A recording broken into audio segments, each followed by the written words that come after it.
Bonjour à tous les investisseurs, participants du projet, à tous ceux qui s'intéressent à cette direction, à tous les spectateurs, bonjour à tous. Donc, je comprends. Anticipant les questions, je vais probablement commencer directement par la conclusion, la fin de la construction. Ce qu'on appelle le ZOS. Oui, celui que nous avons cherché à obtenir avant la fin de l'année, mais que nous n'avons pas obtenu pour des raisons objectives. C'est pourquoi, après le Nouvel An, il a fallu bien travailler dans cette direction. À ce jour, les remarques qui étaient dans le Mozgostroy-Nadzor, MGSN, ont été corrigées. Donc l'essentiel maintenant, ce dont nous avons besoin, c'est ce qu'on appelle la solution architecturale et urbaine, un modèle haute résolution, un modèle 3D. Nous avons fait des tentatives avant le Nouvel An, il y en a eu certaines, puis d'autres. La tâche est-elle très spécifique, intéressante, mais le plus important est que le volume principal des travaux a été réalisé dans cette direction. Actuellement, le travail de vérification des modèles est toujours en cours, et nous avons fait à la fois le modèle et la vérification. Disons que cette procédure est actuellement en cours, et après la vérification, il sera possible de la charger. On peut dire que nous devons constater que ces procédures ne sont pas rapides, car la vérification prend seulement 20 jours, environ 2 semaines de travail, parfois 20 jours. Donc, si tu commets une petite erreur, 20 jours sont comptés, on te donne du temps pour la corriger, tu devras à nouveau charger, et encore 20 jours. C'est une période où nous sommes déjà en janvier, février et maintenant mars. On nous demande, département Technopolis, de mettre en service plus rapidement.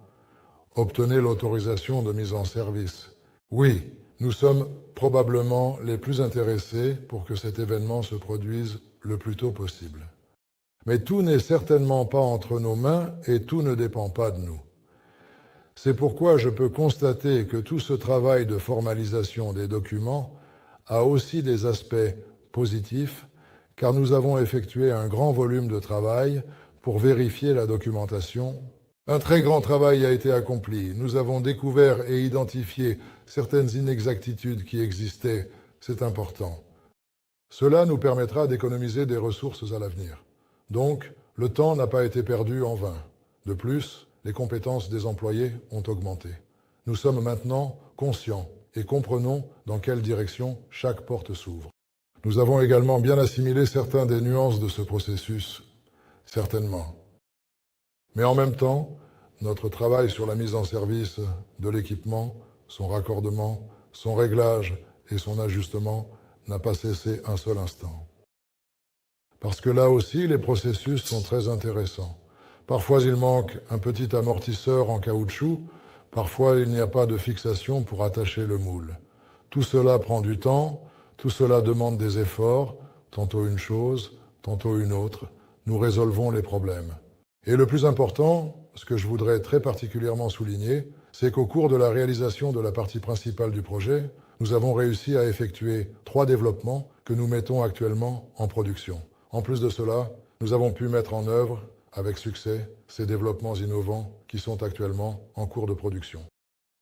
Mettre en prod, cela signifie qu'il faut acquérir des équipements supplémentaires nécessaires qui ne sont pas d'usage général, mais plutôt spécifiquement des équipements spécialisés à très haute performance, qui permettent de fabriquer des pièces avec une intervention minimale à un coût minimal.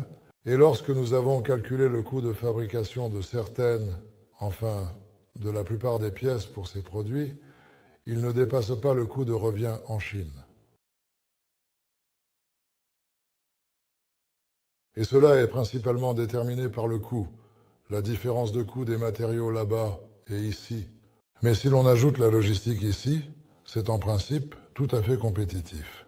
Et dans le chat numéro 1, j'ai posté un lien que m'a donné Victor Aristov sur notre concurrent le plus proche, un moteur pour quadricoptère, véhicule de transport sans pilote, aéronef de 40 kW. Je voudrais attirer l'attention sur le fait que ce moteur, notre concurrent le plus proche, est alimenté par une tension de 800 volts. Sur notre quadricoptère, c'est 106. Mais chez eux, cette tension est adoptée parce qu'ils ont une batterie centrale et il faut acheminer ce courant jusqu'au moteur. Donc si l'on réduit la tension, la masse des câbles serait très grande. Nous avons adopté une solution monobloc avec la batterie, le contrôleur et le moteur dans un seul bloc. La longueur des conducteurs est minimale et la tension reste assez basse. Nous tenons à attirer l'attention sur le coût très élevé de ce moteur qui est proposé à la vente à un prix supérieur à 23 000 €. Eh bien, c'est avec le contrôleur, donc avec tout.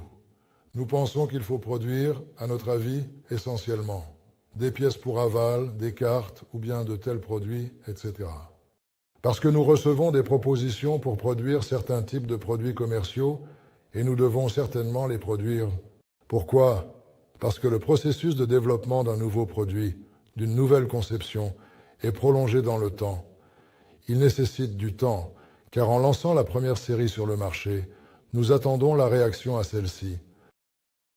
Nous lançons actuellement des produits très variés qui ne sont pas situés dans un seul segment de marché et qui sont destinés à satisfaire divers besoins et exigences très spécifiques qui sont très diversifiés afin de mieux répondre aux attentes. Parce que, par exemple, une meuleuse d'angle et un entraînement, je ne me suis pas trompé, c'est bien un entraînement pour les véhicules autonomes. Ils se situent dans des domaines différents. Pourquoi je parle d'entraînement ? Parce que nous prévoyons de produire non seulement le moteur, mais aussi le contrôleur. Et nous sommes très fortement convaincus que cet ensemble sera certainement plus demandé qu'un moteur ou un contrôleur séparé. Et de plus, en effet, également. Contrairement au contrôleur chinois, notre contrôleur permet de fonctionner avec un moteur sans encodeur, ce qui augmente considérablement la fiabilité de tout le système, mais réduit également le coût de production, bien sûr. C'est grâce aux logiciels qui ont également été développés par l'entreprise Sovelmac également. Pour mettre tout cela en production, des machines, une certaine quantité d'outillage est nécessaire. Une partie importante de l'outillage a été réalisée.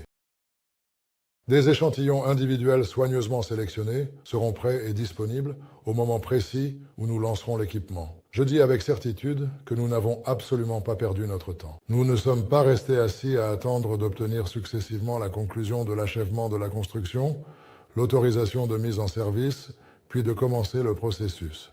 Non, nous faisons tout cela en parallèle, car l'objectif est d'atteindre la production en série et la commercialisation du produit en 2025, en fait.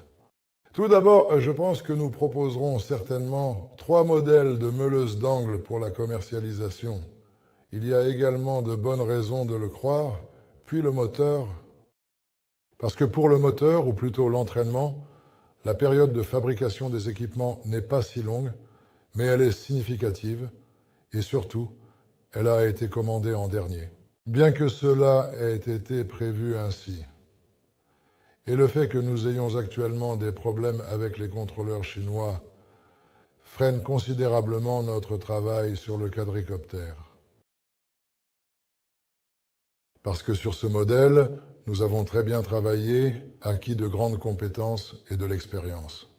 Cela nous a permis de créer un nouveau modèle, le Motilec, conceptuellement différent de l'autre. Car son principal avantage, je pense, est sa démontabilité, sa modularité, permettant de déconnecter, raccorder, mettre en charge, changer les modules de puissance, toutes sortes de manipulations. Et ce qui est vraiment encore intéressant, c'est que ce quadricoptère peut vraiment servir de groupe motopropulseur pour un modèle plus grand. Imaginez un cadre auquel notre Motilec est raccordé, et 4 de ces Motilecs. Si la capacité de charge est de 250 kg, alors cela devient une capacité de charge d'1 tonne. Eh bien, c'est probablement intéressant, surtout pour les constructeurs, pour soulever des charges dans les régions montagneuses, les descendre pour la construction. Eh bien, il y a de très nombreux endroits où cela pourrait être utilisé.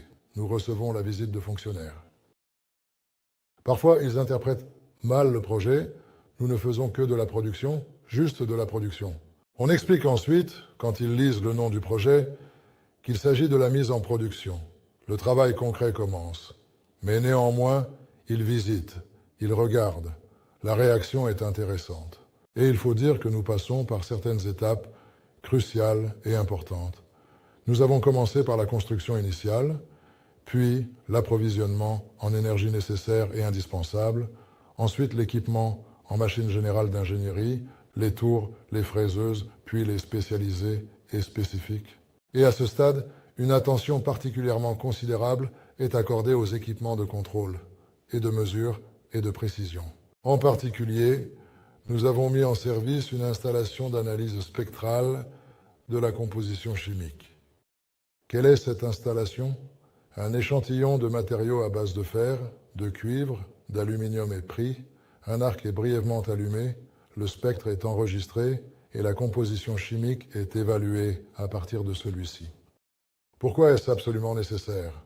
Pour que nous comprenions clairement et sans ambiguïté que tous les matériaux fournis sont de la qualité requise, avec tous les détails. Ceux qui sont liés à la production, surtout à la production en série, surtout dans la production à grande échelle, savent parfaitement à quel coût peut mener la fourniture de matières premières de mauvaise qualité, ce qui peut être très coûteux si ce n'est pas géré correctement.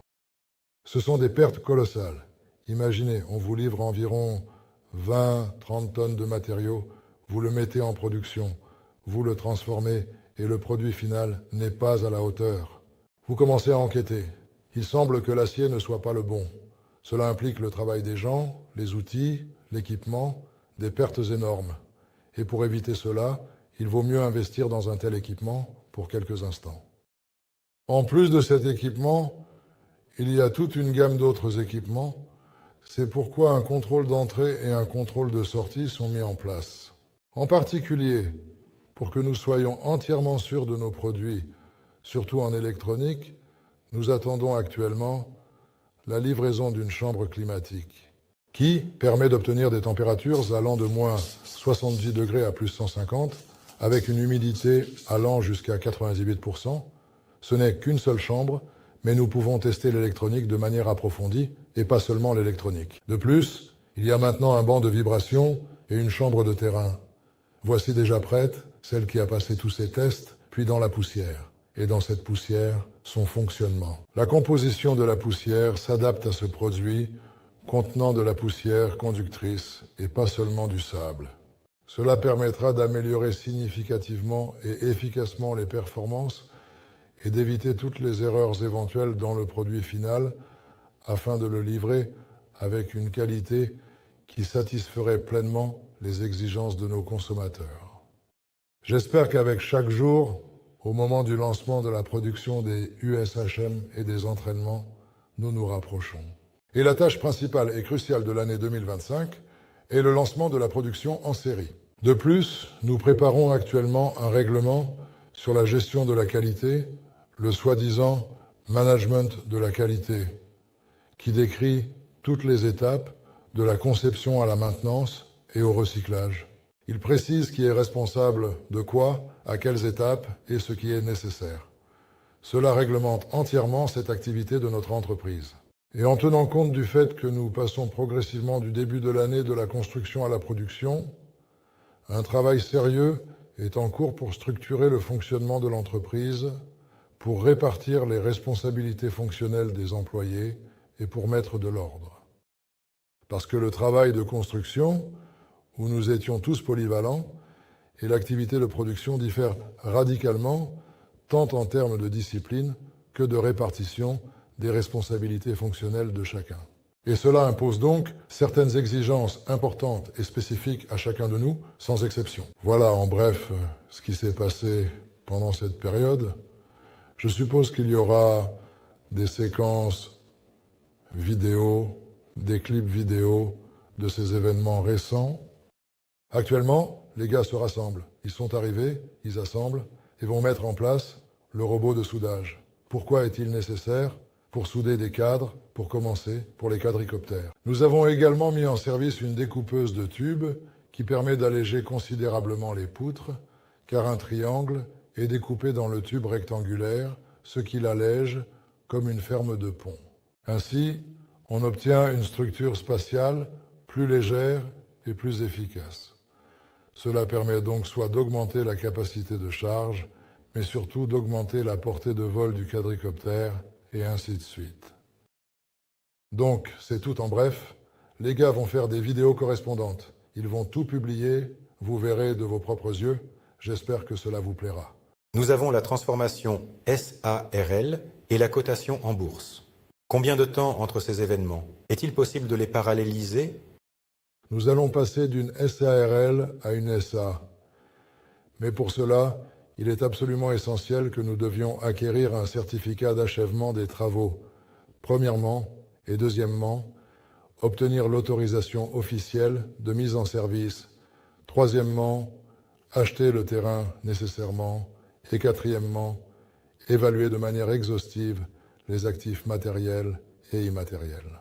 Après cela, nous pourrons déjà constituer le capital social, pour ainsi dire, et commencer le processus de réorganisation, car nous devons déjà accomplir ces étapes. Nous ne ferons pas de promesses, car obtenir le certificat d'achèvement des travaux s'est avéré être une tâche claire et certainement compréhensible à première vue.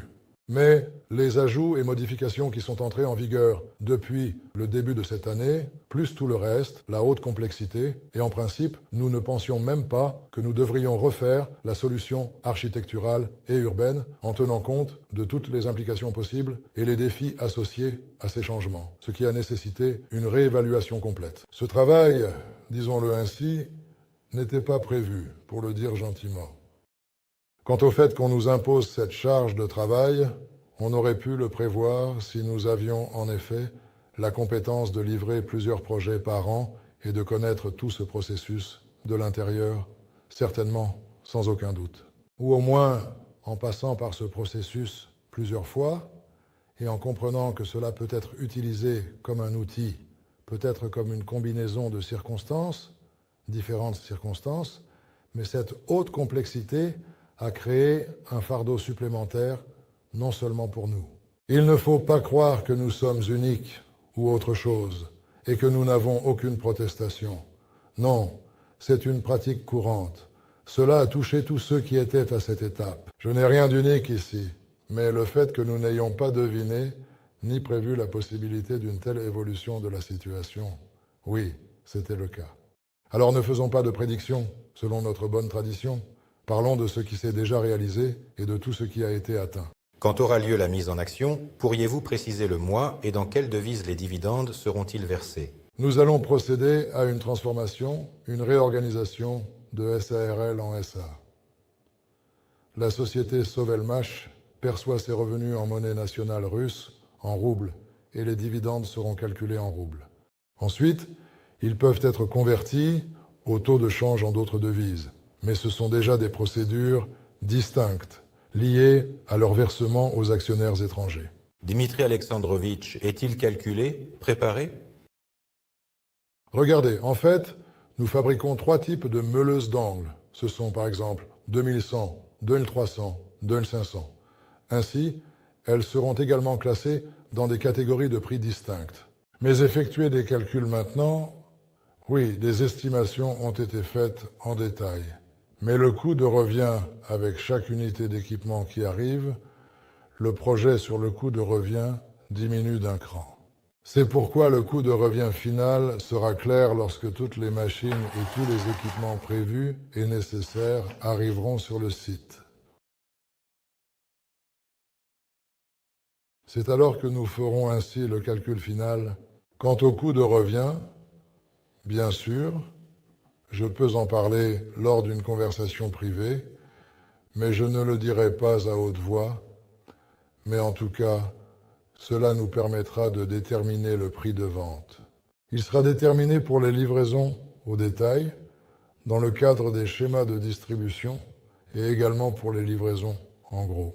En conséquence, elle sera comparable à des produits similaires fabriqués par d'autres entreprises et selon d'autres technologies, comme Bell DC ou Bosch à 300 Hz avec cette boîte, mais on dira, voilà, ça coûte 270. Bien que Bell DC coûte environ de 27 à 49 000. Par conséquent, pour être suffisamment compétitif, naturellement, le prix de détail de notre produit sera environ inférieur. Donnez une incitation pour prendre un paiement échelonné. Il faut simplement évaluer l'incitation. En principe, l'état du projet, parce que si nous regardons d'où tout a commencé, en fait, personne ne parlait alors de ce dont nous discutons maintenant avec vous. En fait, en réalité, parce que le projet a depuis longtemps dépassé tout ce dont on parlait initialement. et il est maintenant devenu une entreprise industrielle très sérieuse et véritablement importante. De plus, en termes de niveau d'automatisation des processus de production, de niveau technologique, il n'est pas inférieur ni aux entreprises européennes, ni asiatiques, ni chinoises également. Parce que les processus qui sont mis en place ici maintenant sont en effet très productifs. Et voici un des chiffres qui a été mentionné. Nous en avons discuté avec les employés. Nos presses fonctionnent. Toutes les 6 secondes, un stator, un rotor sort. Nous plaçons le rotor sur la machine de moulage. Nous remplissons la cage d'écureuil. Pas un seul, mais plusieurs à la fois. 600 par heure. En 8 heures, 4800 pièces. Nous payons 2 roubles, 9 000 par jour. Nous multiplions par 20, 180 000.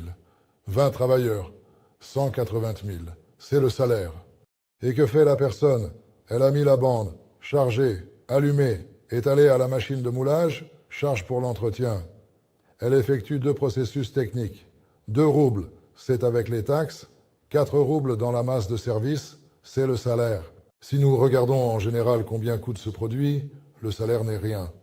Mais en même temps, il peut placer le paquet prêt sur la machine qui insère l'isolation de rainure. Peut-on gagner de l'argent? Je comprends que lorsque le processus de création de produits, qui sont réalisés en grande quantité dans des conditions acceptables, est en cours, le salaire sera également certainement digne.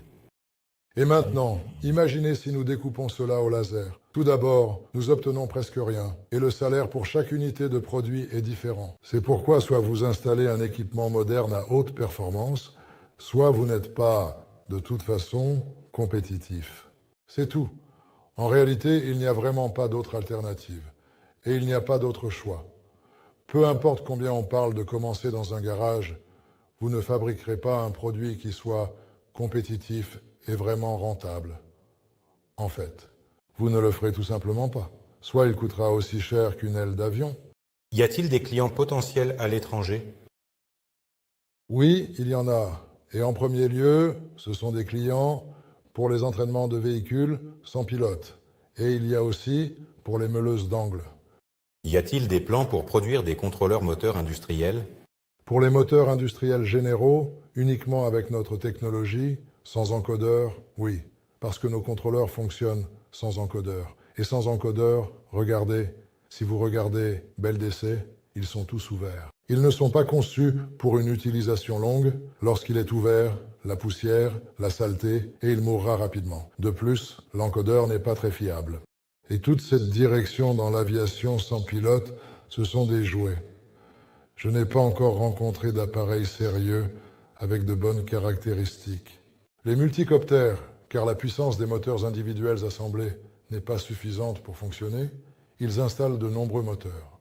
Et le fait que ce soit un système ouvert, sinon ils surchaufferont, ils surchauffent déjà.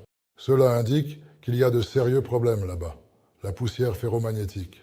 Eh bien, chez nous aussi c'est partiellement ouvert, mais il y aura un grillage avec des mailles plus petites que l'entrefer de travail, pour que, si la poussière pénètre dans le moteur, elle ne provoque pas le blocage du stator. Pouvez-vous préciser le modèle polygonal a-t-il été chargé pour vérification ou non? La vérification dure-t-elle 20 jours calendaires ou ouvrables? Il a été chargé, la vérification est externe, pour rechercher des inexactitudes, des découvertes, des erreurs, etc. Et ce n'est qu'après la vérification qu'il est chargé. C'est pourquoi un modèle est déjà prêt. Nous en avons fait 2. Un modèle a déjà passé la vérification, l'autre est déjà prêt. La question de sa transmission est en cours de résolution. Cela sera résolu dans 1 ou 2 jours, puis il sera chargé.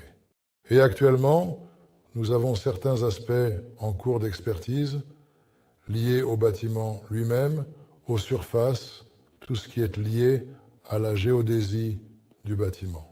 Nous avons effectué une vérification et maintenant, cela passera à l'expertise. Nous comptons déjà les jours jusqu'à ce qu'elle se termine. Nous avons chargé il n'y a pas si longtemps, mais le temps passe chaque jour. C'est pourquoi l'heure H se rapproche de plus en plus chaque jour.